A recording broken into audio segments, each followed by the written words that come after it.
Good morning, noon, and night, ladies and gentlemen. Welcome back. There we are. Requiem for a Tuesday. It's your boy Adam Pecora here, customer services resident bad boy. You heard that nice pop of a fresh yerba mate, so you know what that means. We getting down to business today. Whole lot to get into, so I'll do my usual plugs real quick. Follow me on Instagram at adam.rfat. Going to be relevant this time, like for once. Might actually matter. Link in bio there has got all the stuff. Links you to this. Rate, review, subscribe to the podcast. Check out the music. WolfX Multiplex. If you want to dance or you want to listen to something crazy, we got a pretty big spectrum there to satisfy all your hearing needs. Some announcements with that, just in general, just many announcements, I guess. We may be growing the RFAT audio family. That's kind of the new umbrella term, trying to get like a little network going. But I won't reveal any spoilers with that. We'll just keep an eye out, and hopefully there will be some updates on that soon. Very excited about those prospects. And then I did a little dramatic sound effect there. I hope that worked. The merch is all in, ladies and gentlemen. So we got everything. Gonna get the store together. Got to get some promo shots. Do it professional style. But hopefully, both of those things, or at least one of those things, the merch for sure, I want to say, should all be ready to go by the time you hear me again on the next episode. So in the next 2 weeks, I'm going to be pretty busy working on all that, as well as that project I told you about that is holding back the weekly scheduling of the show. Yeah, it's going to be a while. I got to say, I have some musical writer's block, if you want to call it that. I also just have some new equipment I'm kind of trying to get a handle on. But we're hopefully, again, I can finish that before like December. That seems like a long time from now. So hopefully that'll happen. Because I mean, I'm running out of time here now. Per episode, it's like it went from there being such a void of nothingness to talk about to where it's like now I feel like I need to track like 3 episodes right now just to get in all the massive amount of things that are going on. I have watched more baseball in the last week than I've watched all season because I missed every game. I missed every single game until the World Series, and any of the games that overlap with football, I'm not watching. So we may not even get to Sports Corner today, everybody's favorite segment. So I'm just going to talk about that right now. Jesus, I'm all over the place. You hear that? I'm sorry. It's still early, and I'm a bike guy now. I know. You never thought you'd see the day. Neither did I. But I'm tired. I had to go to the bank, had to get this yerba. I'm all biked out now. Now I expend my energy in other ways than just rapid fire banter. It's a balance, I find myself sleeping better. It's horrible. I don't recommend exercise to anyone, but I do at the same time. But if you don't do it, it's rough. I think we all knew that. But anyway, I don't know. I didn't really have a thing there. I was going to plan some big segue. Last week, I just want to touch up on my Succession a little bit. I was so hyped to talk about it. I just realized that I completely didn't even mention Alan Ruck. And that seems like a crime because what a treat. I mean, not only is he excellent, but just great to see. You got to love Alan Ruck, a.k.a. Cameron from Ferris Bueller, if you're one of those people, who doesn't acknowledge real human beings. Grow up, okay? Learn the man's name. He's a person too. Okay? Anyway, he's excellent. And I also couldn't put it together. Like, I was like, Greg, obviously I was giddy and enthralled. If you listened, if you didn't, go back. Come on. What are you doing? Just love him. Head over heels in love with Greg. Probably the best character currently on TV. I don't care how out of touch I am with all current shows, because I really am, and it's bad. Still haven't finished Watchmen. You know, that's how far behind I am. So, like, anything else, pretty rough.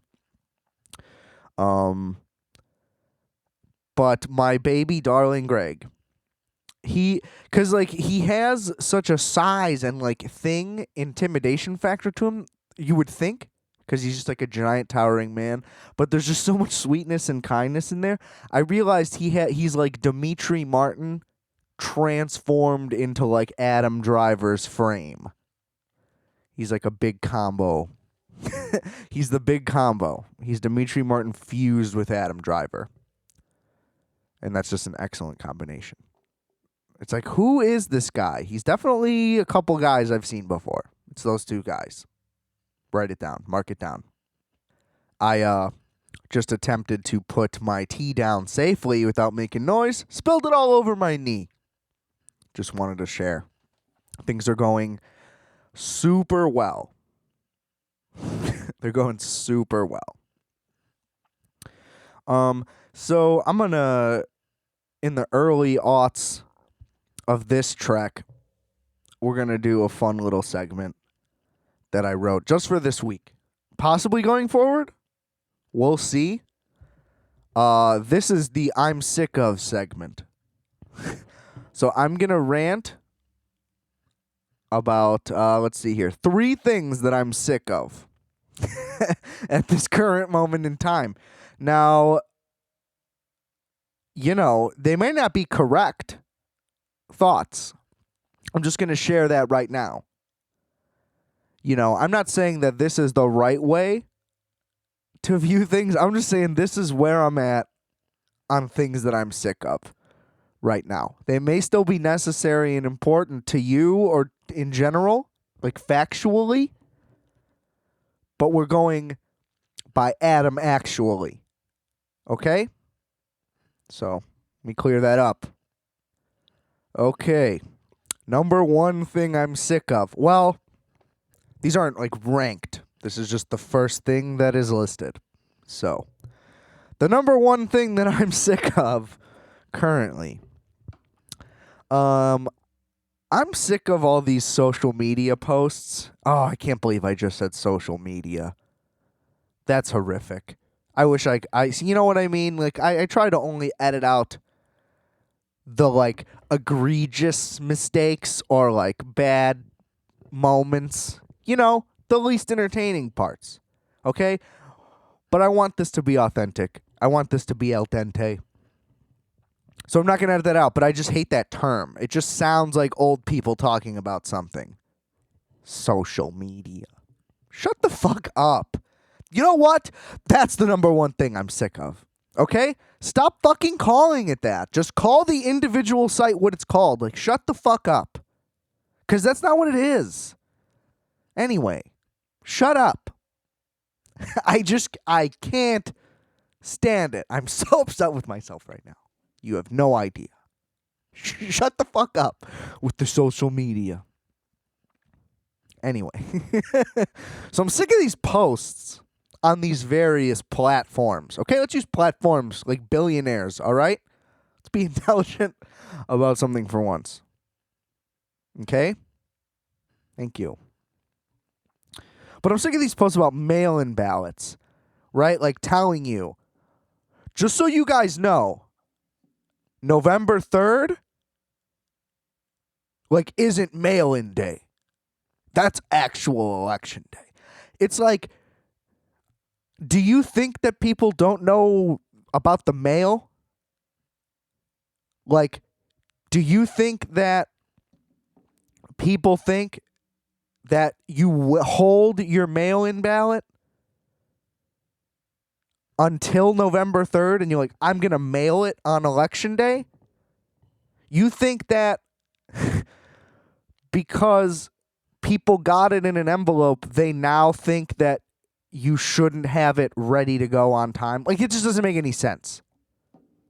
And if there is a big faction of people that are like dropping them in the mailbox, like waiting until the 3rd, like I'm sorry. I just don't know who that's for. You know what I mean? It's like if all your friends are 25 years old, that's who you're posting it to. That's who's seeing it. You're not famous.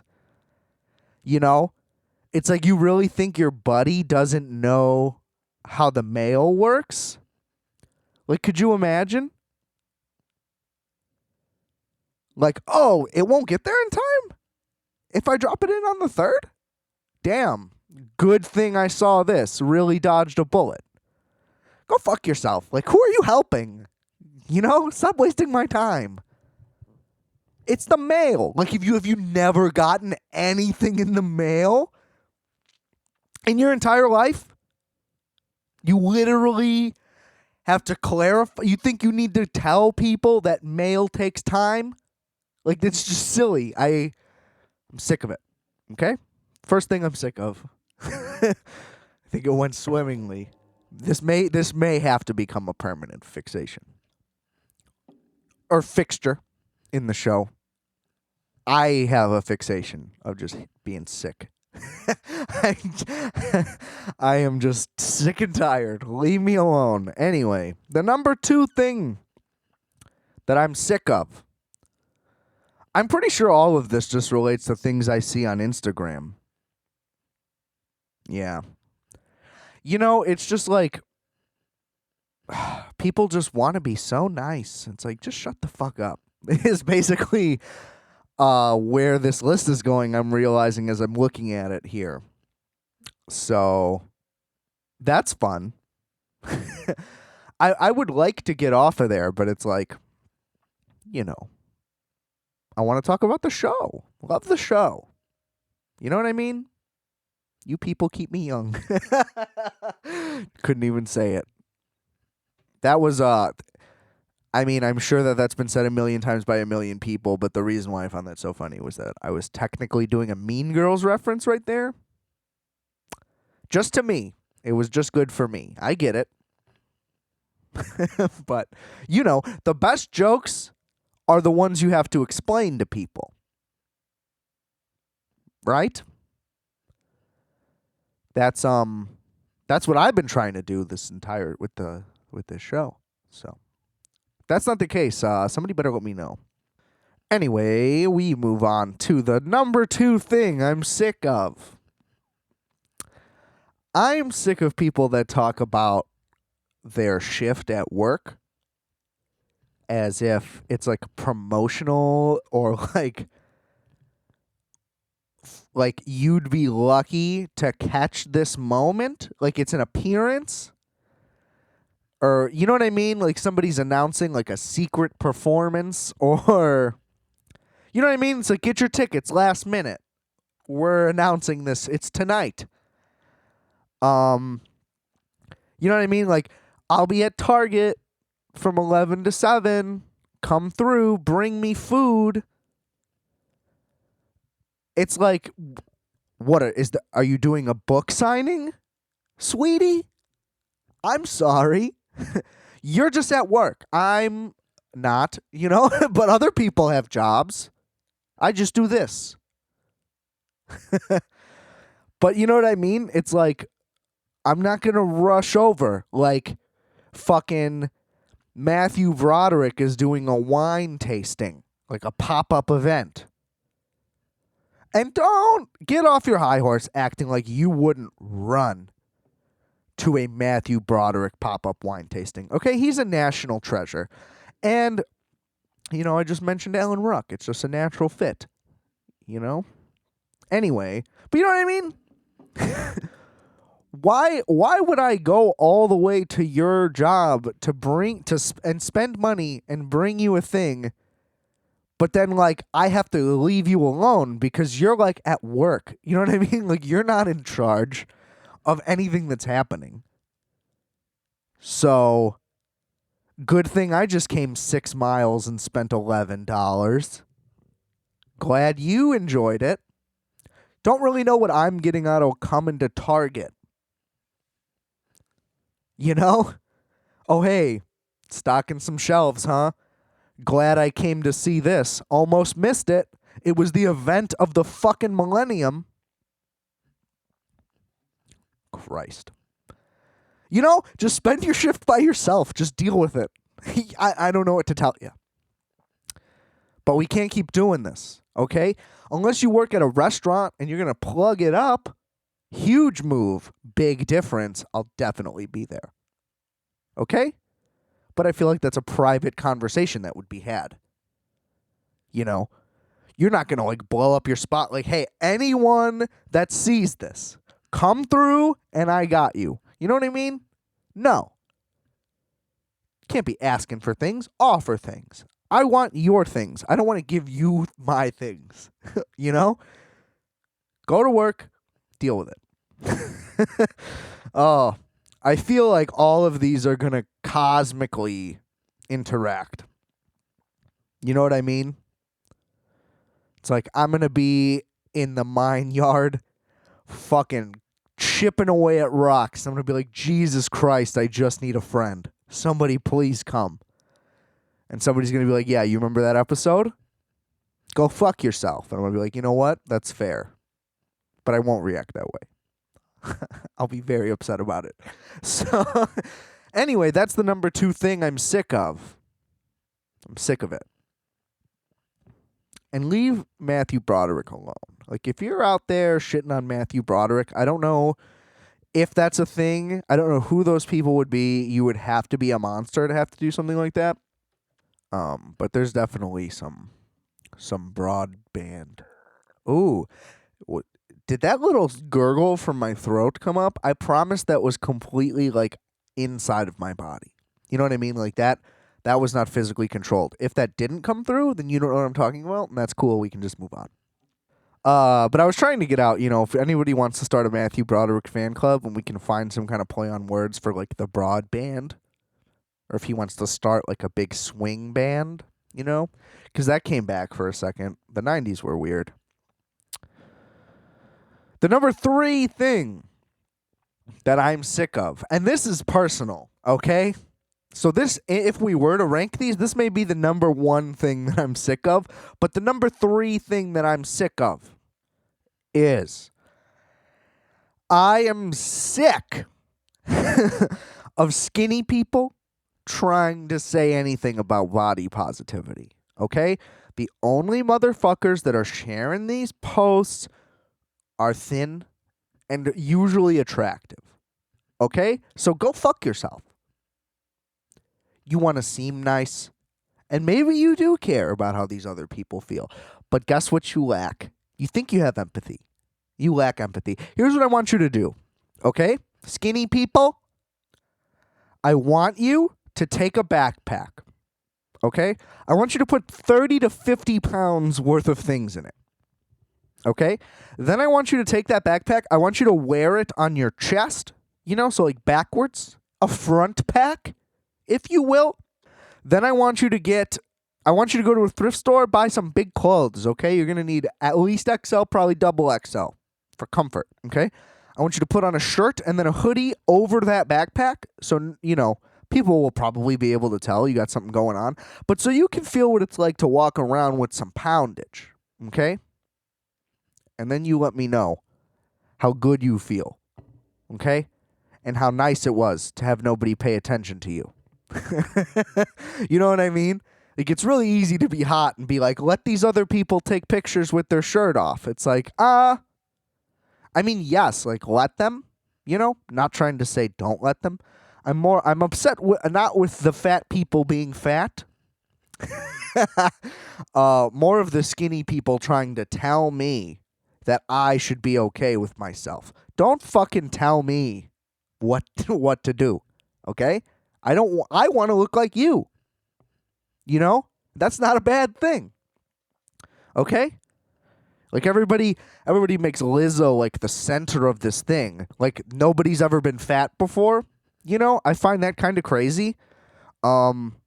Like, leave her alone. She also is, like, definitely playing into it, which is fine. You know, make your money, get your bag. And, you know, some of her songs are pretty fucking catchy. Not gonna lie. You know, I have no beef with that. But, like, I'm a husky boy. You know what I mean? I can talk about this. It's cooler to be in shape. You know? Sure, you shouldn't want to be miserable and, like, have it, like, define you.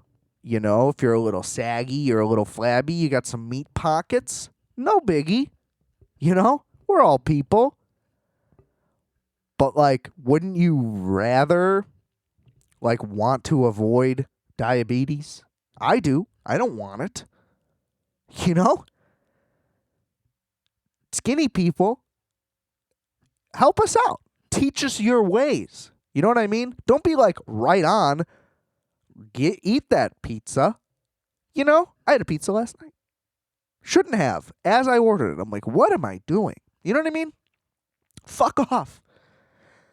Tell me how to feel. I feel like I'd rather be skinny. I bet you don't feel the opposite. You know? Come on. Get the fuck out of here. You don't want to see it. You don't want to see it. You know what? If you're so into all this body positivity, I want to see these hot, skinny girls date a thick boy. Thicker than me. You know what I mean? This isn't about me. Go bigger. You know what I mean? I don't even count on some people's scales. I don't know whose scales those are. You know? I think I just have a lot of nice people around. Again, problem. Help me out. You know? But come on. You know? I want to see you date a 300-pound man. You know, I want you to go up a set of stairs with that guy. And when he breathes heavy, I want you to be like, you know what, man? I'm proud of you. You should get whatever you want here.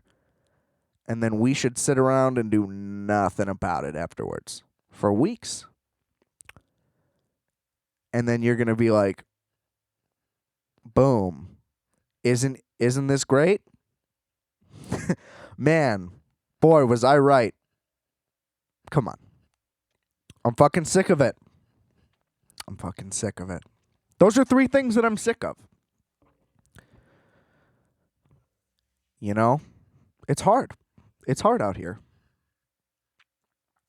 Another thing that I guess I want to say it's pretty much was at this point was sick of. But boy, is he turning a corner. The Sandman. Not the ex-professional wrestler from ECW, although that's a top 5 guy all time. You know, if we're going to get into the wrestling thing, I have a big past. My youth, okay? And big Sandman guy, big ECW guy. So shout out all of them. Sabu, my fucking guy. Sabu, number 1 all time. Feel like I had to get that out of the way.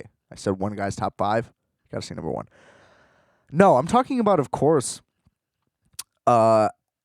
everybody's favorite schlub, the comedy genius, ? Adam Sandler. Okay? I watched, unfortunately, and I couldn't believe it as I was doing it, just everything about it, Hubie Halloween. Just one of the most, I can barely say the title without just being like, how? You know? It's just so absurd that anything would even be called this, and it's not like a PBS animated special. You know? Or like a illustrated children's book. Something like that. It's just the fact that is a PG-13 Adam Sandler comedy. Terrific.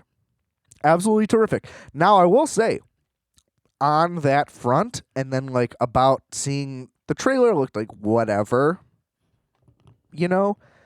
But then, like, reading the premise and just, like, the title and then, like, the cast is crazy. I didn't even really look into that, but it just seemed like, oh, my God, this is just going to be another one of those. Because he has just been on a horrific run. And I'm going to get into that. Should I do that first? I'm going to do that first. Okay? So if we look at the filmography here, you know what I mean? Of the Sandman. I'll go all the way from the beginning. Going Overboard, don't know what that is. It's like a TV thing. I'm sure it's terrible. Saturday Night Live, great, obviously. Coneheads, whatever. I don't really remember. I liked it as a kid. I feel like it doesn't hold up. That's just my prediction. I don't know. Airheads, very underrated. I think I've talked about it before. It's amazing, honestly. Immensely rewatchable. And I think it's aged incredibly well because the music industry still fucking sucks. And I mean, Brendan Fraser, poor guy. Whatever happened, I don't know. I don't really get it. He just kind of vanished. I know all the crying memes and all that stuff. I don't even know which pictures are real anymore, so I don't really know the source of that. But Buscemi, a weird Michael Richards film role where he just plays like a neurotic Kramer. Not good. The confidence is what makes the character, anyway. But he was good. He's a talent. Anyway, great movie. Billy Madison, I don't like. I don't get it. I'm not a kids guy. In movies, especially, kids can't act 98% of the time, Or the writing for them just sucks, but both usually. Why am I watching a movie about children? Even as a kid, I wasn't really that into it. Not a fan. It's fine. You know what I mean? It's fine. I love Norm in it. I wish there was more Norm everywhere all the time, One of the funniest guys of all time. Happy Gilmore is like top 3 Sandler, We don't need to say anything there. Although I would love a more serious version, I guess. Or I guess I wish just in reality there was some crazy golfer who like really, really was that dynamic and controversial. That would be sick. I do like John Daly. Wedding Singer, I think that is also top 3. This is like obviously golden age. This stretch is crazy. These were all just like amazing monster hits. But I love The Wedding Singer. I think that is probably the most underrated, least talked about Sandler flick. It's a crime. It's a crime. And I feel like I've done this before, but I don't really give a shit. Because we're talking Hubie Halloween. I'm going to get there. If my opinions have changed, then they've changed. If they haven't, then I'm just speaking truths. Waterboy, love it. All I got to say. It's great. Bad reviews, don't get it. It's insanely entertaining. I love that movie. Little Nicky, don't get it. Not a fan. Punch Drunk Love, weak Paul Thomas Anderson, great Sandler.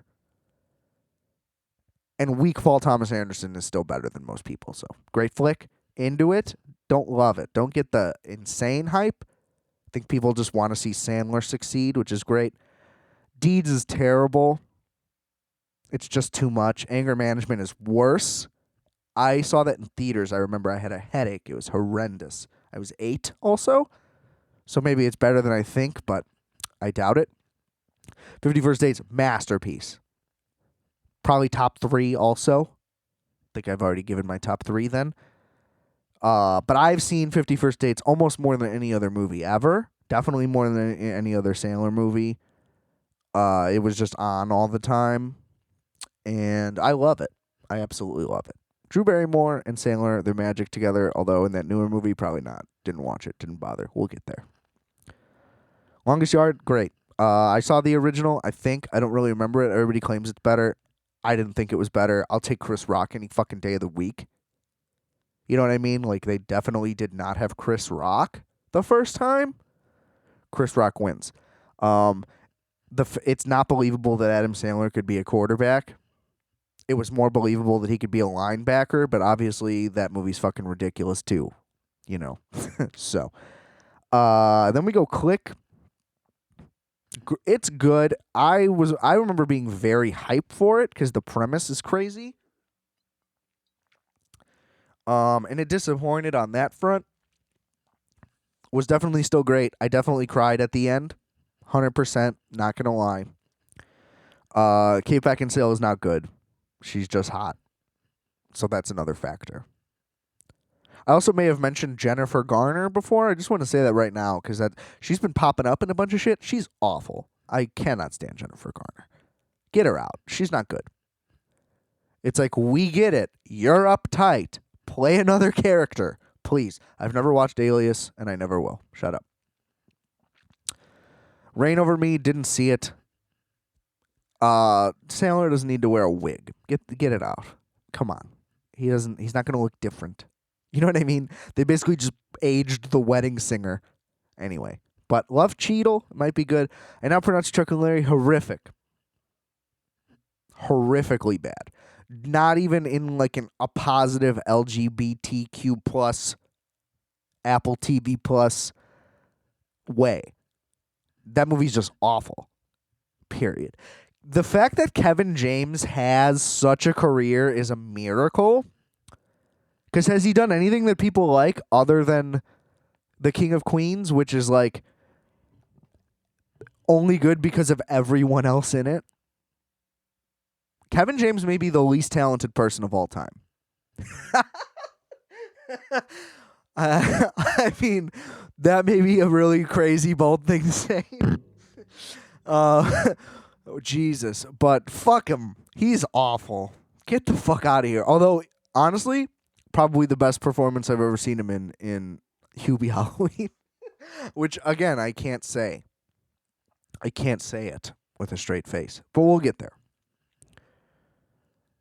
You Don't Mess with the Zohan, severely underrated. That movie's fucking hilarious. It is so fucking funny. And so out there, very unexpected. I haven't rewatched in a long time, but it's fucking awesome. That movie's so funny. So, down with that. Bedtime Stories didn't bother. Kids, I'm out. Bunny People, you know. The whole romance arc is horrific and awful, and I hate it. I was like, I thought this movie was about a comedian and other comedians, and then that was all sick. And then they're like, oh, wait, now it's a rom-com because Judd Apatow needs to put his wife in the movie. Fuck. You know? A lot of potential. Very disappointed in that movie. Grown Ups, one of the worst things ever.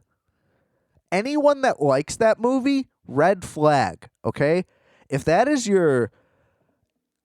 if a close family member of yours, a boyfriend, a girlfriend, a husband, a wife, you need to rethink your relationship with that person. If they see funny or grown-ups, if they see grown-ups and they're like, that was good, you should be like, okay, we're gonna have to end this. I can't. What was funny in it? Give me one redeemable thing. I don't know how David Spade has thought that the long hair look has been good this whole time. He's a creepy looking guy like that. And the mustache. It's like, dude, you got to get this whole thing together. You know? We thought it was like a thing for Dickie Roberts, and it just like never changed. That's right. I didn't forget Dickie Roberts. It was okay. Not really. I don't remember. Anyway, so we roll on the Sandman list. Just go with it. Didn't bother. I'm sure it's terrible. Has Jennifer Aniston ever made a good movie? Think about that. The answer is probably no. There's definitely not one that comes to mind. First thing that comes to mind is Along Came Polly. But, like, I don't remember much about it. I know that there's a ferret and a toilet scene because it seems like Ben Stiller always has to do something with a bathroom in a movie. Which again, I've overjudged Ben Stiller. I kind of like Ben Stiller. He's done some terrible things though also. But you know, Philip Seymour Hoffman I remember being like the most memorable thing because he was just like in a weird comedy role and crushed it. Not everybody can do that. You know, not everybody even tries that, but the fact that he was in like a straight up comedy and just crushed it, like probably one of the best actors of all time. I'm saying crazy things today. I don't fucking know. You know what I mean? But rest in peace. Absolute love for Philip Seymour Hoffman. Don't know how I got there. Oh, just go with it. Yeah, fuck it, don't care. Jack and Jill, apparently one of the worst movies ever made. Does not surprise me. I have no interest. I would rather watch Geely, which, by the way, both movies have Al Pacino. Al Pacino at this point, where does his career even land? You know what I mean? Like, is Al Pacino even a historically good actor at this point? And here's what I'm saying. I'm not saying that the other performances go away. Obviously not. But does he have more terrible movies than good at this point? Because he is just in the worst shit, and he sucks in them. I liked him in Once Upon a Time, but you're not going to see anybody be bad in Tarantino. I just think that that's a thing. You know what I mean? I think he would just fire you if you sucked. Anyway, but Jack and Jill, why did they do that? I'm looking at the thing right now. The budget for the movie is $79 million. Crazy. I'm shocked. Anyway, what a debacle. Hotel Transylvania, don't give a fuck. Grown Ups 2, I've said enough. Fuck it. Blended, didn't bother. Because that's a forced movie trying to do, oh, look, it's these two together again. That's it. That's the plot of the movie. It's Drew Barrymore and Adam Sandler in a movie. And they're like in Africa or whatever. I don't know why. I don't care. I didn't bother. They stopped putting, I think that's what it is. They just stopped putting any focus on the plots of these movies. Like the plot of Grown Ups is like, how do we do a bunch of little bits with all these guys? You know, the thing with the Adam Sandler movies is that of all the ones that I named that I loved, the story has stakes in it and you buy in. You know, it's not the best acting or writing ever. It's not the best comedy ever. But it does enough and you like it and you like him and it's all magic. You know what I mean? He's just magnetic. And the story, and they're fun and it's good, but like you're interested, you're invested. But it's like the Grown Ups has no plot and nothing that I care about. You know, and that just continues on. Like once you hit 2010, that's just like what happened. You know, You Don't Mess with the Zohan is a crazy high concept fucking thing. He plays like a terrorist who wants to be a hairstylist. And it's like, that's awesome. But in Grown Ups, he's just an adult guy. Like that's the character. They're just four adult guys hanging out. That's not a movie. That's why it sucks. You know, Jack and Jill, probably too high concept. Fucked the whole thing up. I don't know who thought that would be a good idea. Whatever. One of the Pixels. Seemed like that maybe could have been a good idea had literally every other single person in it changed. Like swap out everything about it and redo it.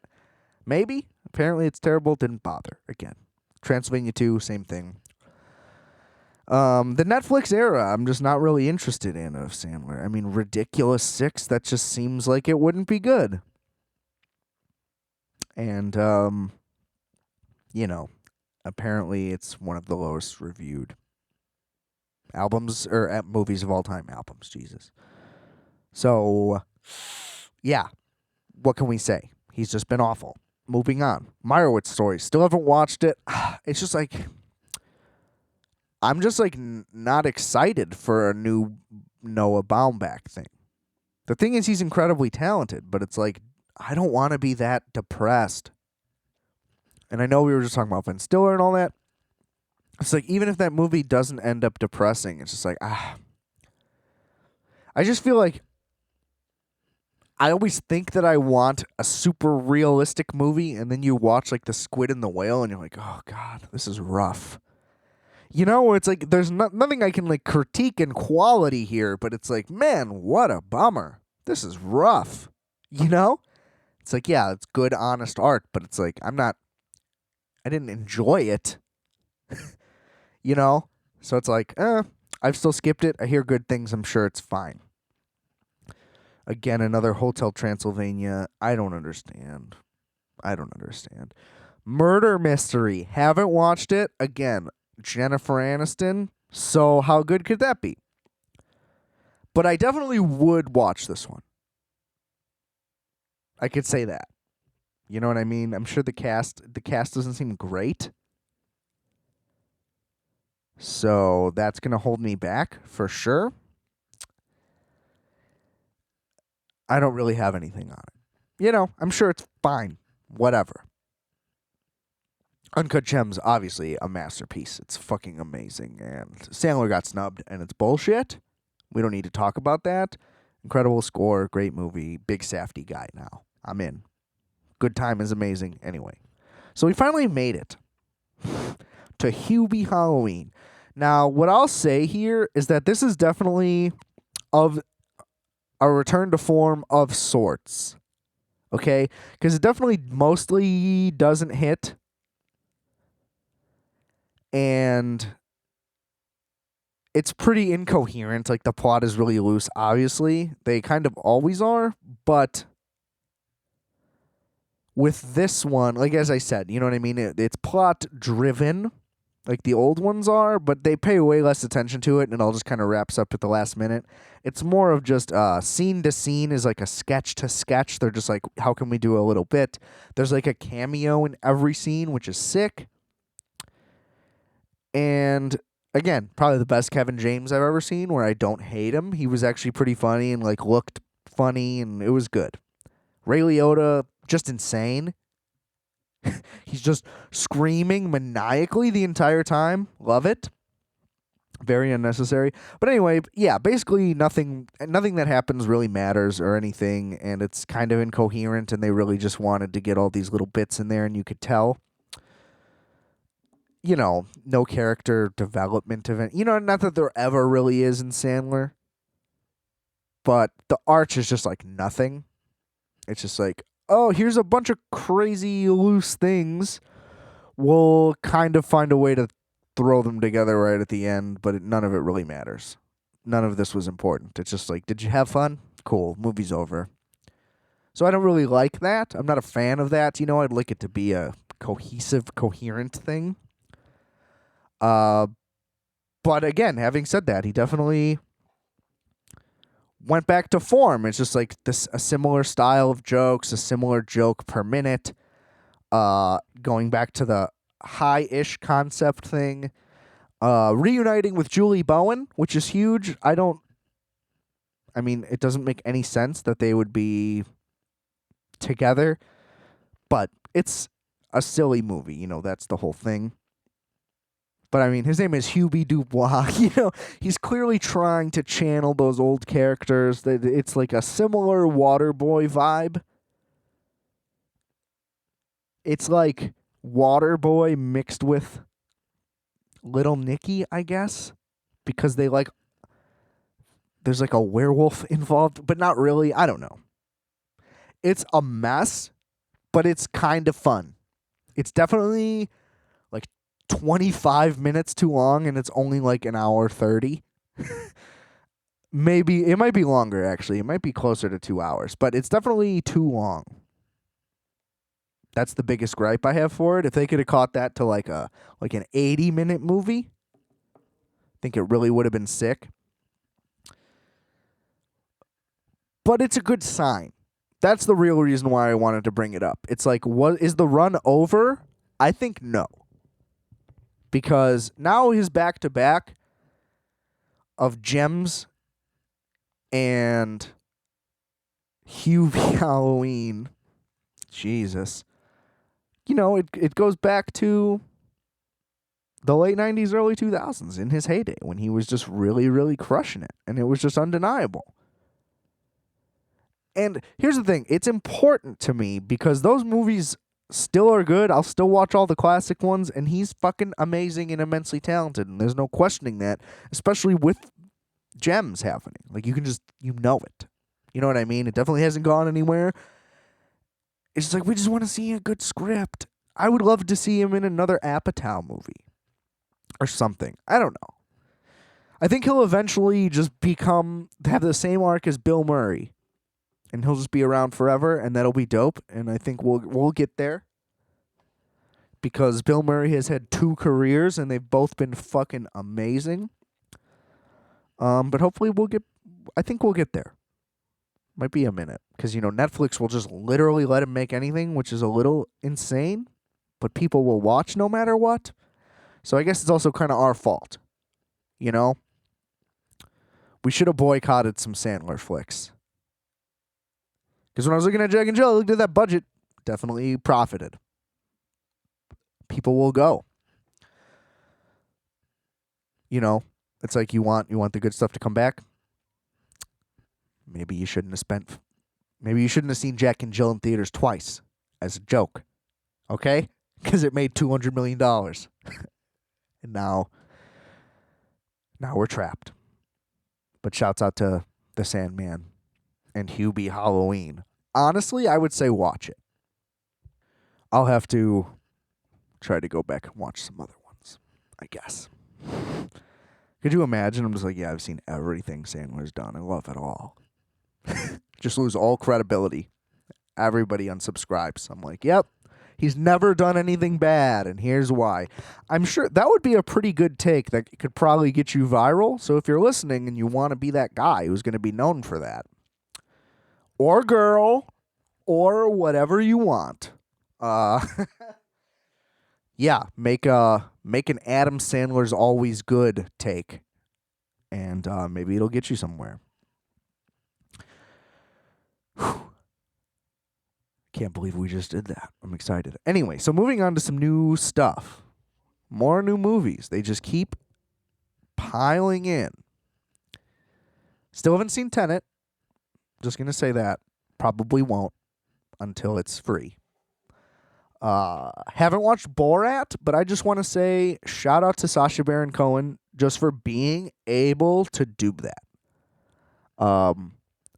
It is like 10 steps above Jackass, 5 steps above like Eric Andre, because he definitely still puts himself in like a lot of harm's way, which is incredibly ballsy and amazing. And that's no discredit to him or the Jackass guys. It's just the fact that he can both stay completely in an entire other character and not only openly accept threats, but continue to provoke. It's just terrifying. And the things that he is willing to do and the places he's willing to go just to try to get some footage, it's remarkable. So whether the movie's great or not, just shout out to him. I was never a huge Borat fan. It was the biggest thing on earth also, so that was just kind of annoying. It's like, okay, we can chill on it. But I just cannot believe how you would be willing to do that. Same thing with, like, not the same thing, but in a similar stretch, like when Joaquin Phoenix, I know I've talked about this before, but when he was willing to just risk his career to make that fucking movie. Amazing. But Sacha Baron Cohen's like risking his life just to make a Borat movie that is apparently only timely. It's like just for this election. So it's like the dude is doing some dangerous things, and I could not respect it more. But maybe I'll watch it. Not a Prime member, fuck them. That's what Amazon, fuck them. It's basically their motto to everyone that shops for them or works for them. So that's my motto right back at you, big boy. Big boy Bezos. Fuck them. Fuck you. Anyway. So the other big movie that we were all waiting for, Trial of the Chicago 7. Aaron Sorkin, big Aaron Sorkin guy. I think that The Social Network is probably the best movie ever made. Not sure if I've said that on here before. Not that hot of a take, but I have had that take for a very long time. I was loving The Social Network since I saw it. It has been one of my favorite movies ever since. I feel like that train has only come around recently.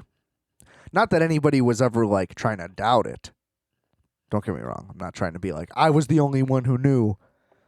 I'm just saying, that movie is fucking special. So that really changed my whole thing.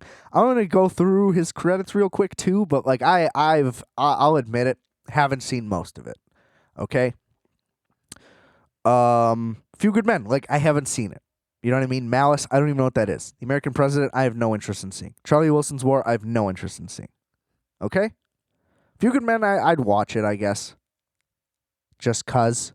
you're like supposed to, I guess. But then like Moneyball is fucking amazing. Steve Jobs is severely underrated. Also, I'm a big Apple freak, so maybe that factors into it. And the Ashton Kutcher movie was a fucking shit show. But people can't seem to accept what the movie is. They're not trying to say that all of these things happened backstage at the event. They're literally just all pushed into a 3-act play. It's like an opera or whatever. But, I mean, I don't know why you would think you're expected to believe that this is how it all went down. It's trying to condense everything down into these moments so you can just see his life in these 3 events, because really this is where he was investing his time. I mean, I don't know why I need to explain it, but that seems to be what the detractors say. I think it's brilliant. It's obviously not as good as The Social Network, but how could that have happened again? They just can't. You know what I mean? Fincher hasn't made it as good of a movie. And we're going to get into Fincher because Mank's coming, and I'm very excited about that. But we'll get there when that drops. Molly's Game, honestly, fell asleep. Would like to watch it again, but I mean, the tone of it was just weird.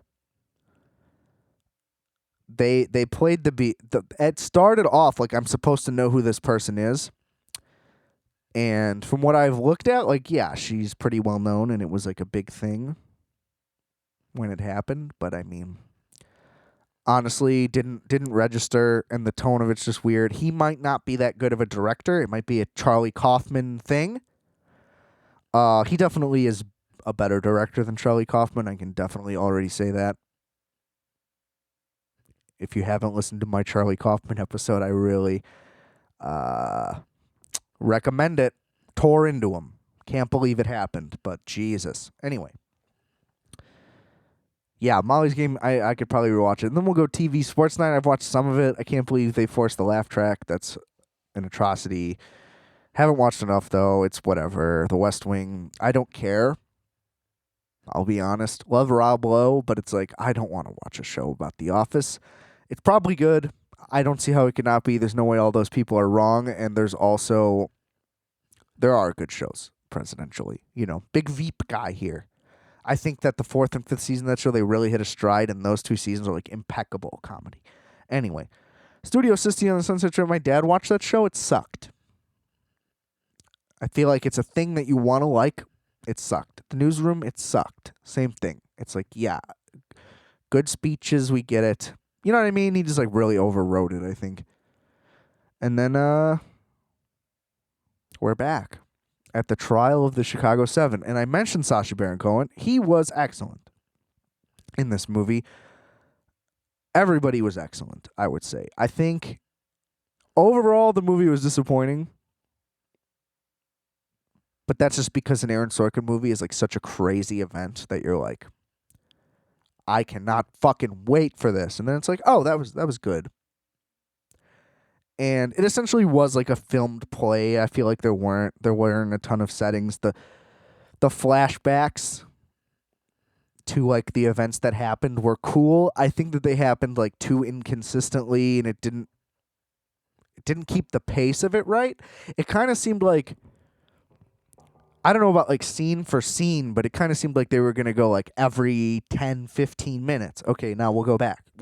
And we'll like build the story of what happened as the trial goes on. That's kind of what I thought they were going to go for. But really, there were just like random flashbacks at random times. That's how it felt to me. Whereas I feel like they could have just went with like a true non-linear story. You know? There were definitely some really good cuts and like obviously great writing, but anyway, Eddie Redmayne is awful. I hate him. Sorry, Eddie Redmayne. Like, not as a person. I'm sure you're a nice guy. I'm not sure of that. You might suck. But I don't like his face, and the character just, like, wasn't there. I don't know. It's like, why is this guy here, was basically my thought. Like, there was no real impact until the end. Obviously, great ending. Didn't know that happened. Didn't know that a lot of this stuff happened in the time that it did.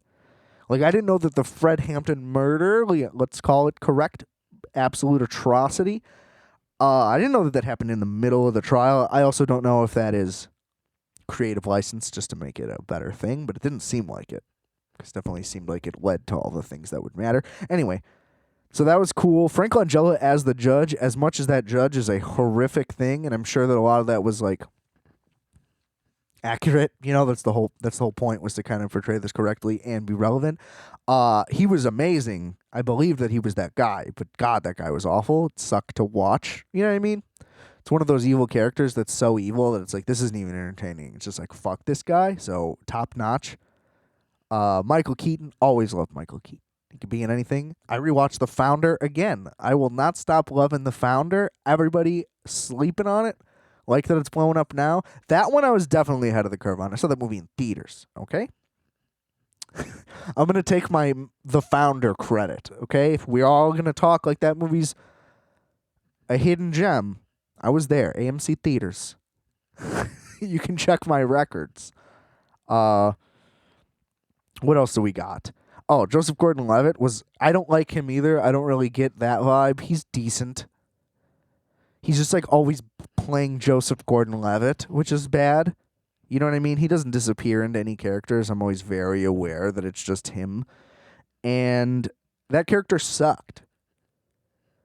They made it seem like they were going to, like he was, he was a little bit on their side, right? He kind of understood the things and that this prosecution made no sense, which apparently isn't accurate to the guy. I don't really care about that. It's a movie.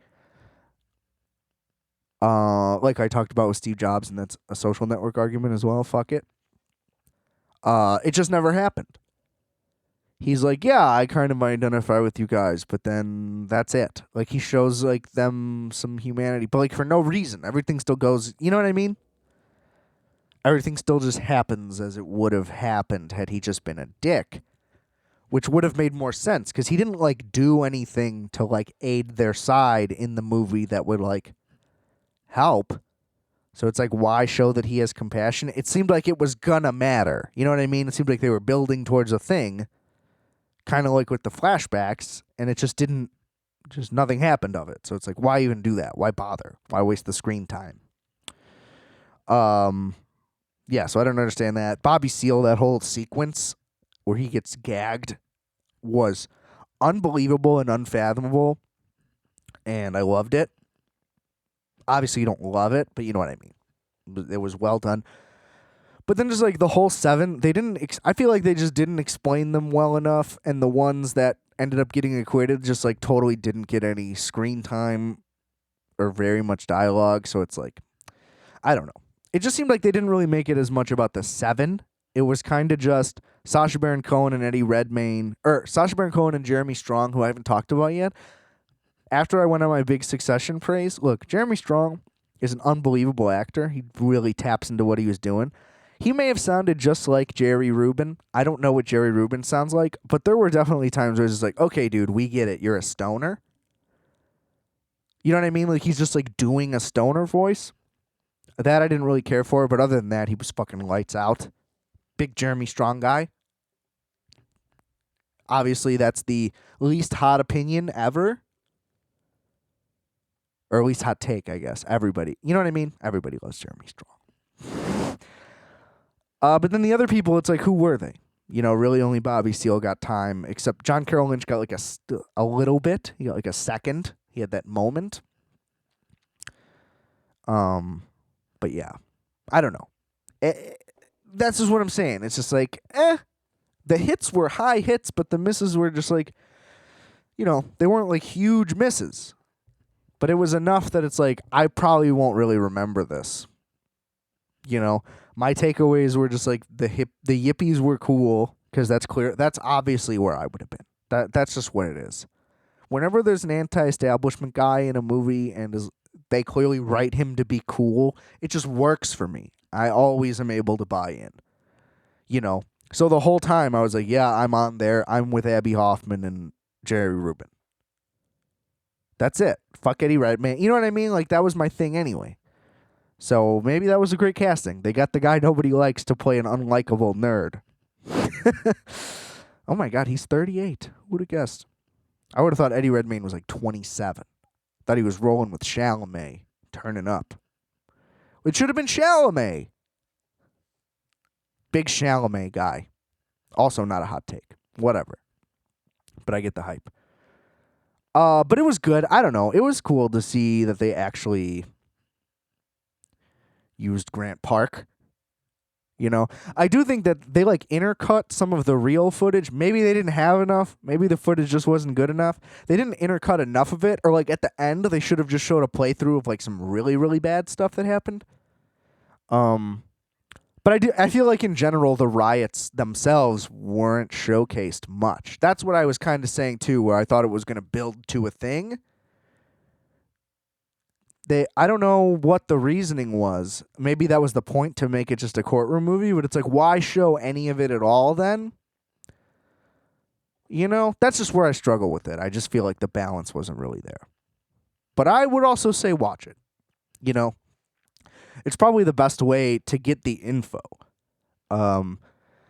Because I kind of tried to read, you know, just like the wiki of the story of the actual trial, and not the wiki of the movie. And it is kind of hard to follow. So I feel like the movie does a good job of trying to connect all these little dots that were otherwise maybe a little difficult to connect. But I loved the defense lawyer as well. He was really good. I don't know. I just feel like a lot of the characters in the movie ended up not even being utilized. I get that if it's based on the real trial, you should probably show all 7, 8 people that were involved. I get that. But maybe devote a little time to them all. Maybe I didn't pay attention enough.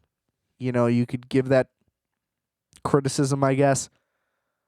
But that's also the tricky thing about having us all watch movies at home. You know what I mean? That's the environment I'm in. That's how it's going to be. You got to keep me engaged. Because I rewatched again. I think I've already talked about it, but I'm going to mention it one more time right here at the end, just because it's the end. I rewatched again, Harold and Kumar Go to White Castle, which is a masterpiece of comedy. Unbelievable that got made. And just watching back on it, it has aged incredibly well. You think it weirdly has a lot of positive messages about race mixed in with crappy stoner comedy, but it's not crappy. It's good. I love it. You know, some of it's a little much. The whole freak show thing, I'd probably just cut out. Because it just doesn't need to happen. But everything else, all the cameos in that are great. The second one holds up well, too. Same type of thing. It's really just like, man, this country's dumb. It's like in the Trump era, those movies have aged very well. Still haven't rewatched the third one. It's nowhere to watch, but I'm gonna. Wish there was a fourth one. Honestly, that's like an all-time comedy series. Having not still watched the third one, I'll already tell you right now, Harold and Kumar, better comedy duo than Bill and Ted. Bill and Ted, incredibly overrated. Don't know how it's come this far. I mean, I get it now. You know, you're like Keanu Reeves, anybody will go. He's almost never been a bigger star somehow. But I mean, honestly, the first Bill and Ted isn't great. I don't get it. It's free to watch on YouTube. I liked the second one better, and it still wasn't great. Anyway. I think I covered all the things I wanted to cover today. I hope so. If not, you know, that's why we keep going. There will be more. Yeah, let me just close one more time with the stuff from the beginning. So yeah, the RFAT audio family, that's what we're calling this now. You'll notice that on your listening platform. You'll see that as like the production thing. The family may be growing. Seems like it is, you know. We got another podcast in the works. But I don't want to prematurely announce it, but that should be coming soon. And the merch store is going to launch soon. I'm going to try to send out some promo stuff. I'll try to put out like an advertisement thing, I guess is really what I'm saying. That'll probably just be on Instagram. So yeah, follow me on Instagram at adam.rfat. You can reach out to the podcast at rfatpodcast@gmail.com. You know, on my Instagram, the link in bio will take you everywhere. Linktree/rfat. It'll get you this podcast. Rate, review, subscribe, please. Goes a long way. It really helps. I got to get we got to get the subs up. We definitely need the reviews up. So if you could take a second, please do. If you've made it this far in the episode, I appreciate you even more. And yeah, hopefully that store will be live soon. Hopefully before the next episode. And yeah, I think that's all I got. So this has been fun. Can't wait to do it again. Until then, just remember, I are fat. You are fat. We are fat. Calculator.